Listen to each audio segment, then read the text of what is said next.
Mais c'est bien notre majorité qui, en pleine période de Covid, a mis en place le repas à 1 euro. C'est notre majorité qui l'a étendu à tous les étudiants boursiers ainsi qu'à tous les étudiants précaires qui en font la demande via le Crous. C'est encore et toujours notre majorité qui a modifié un barème qui n'avait pas évolué depuis 10 ans. C'est historique. Ces nouvelles mesures répondent à l'objectif fixé par le président de la République. Le coût de la vie ne sera plus jamais une barrière aux études.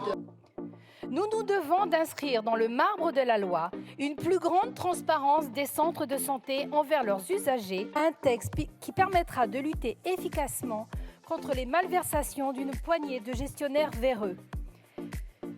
Les conséquences sont ici connues de tous. Des charlatans, le terme même mafieux a été utilisé durant nos auditions, animés par le seul appât du gain, ont exploité cet assouplissement réglementaire. Ces scandales obéissent à la même logique, celle du profit réalisé aux dépens de la santé des patients.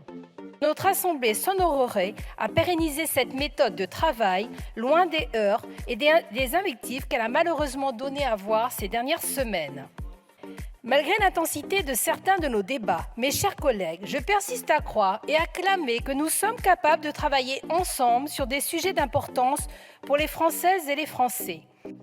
Vous souhaitez mettre à bas un grand nombre d'avancées qui sont attendues par les Françaises et les Français au seul motif d'une frustration politique qui vous ronge depuis le 24 avril 2022.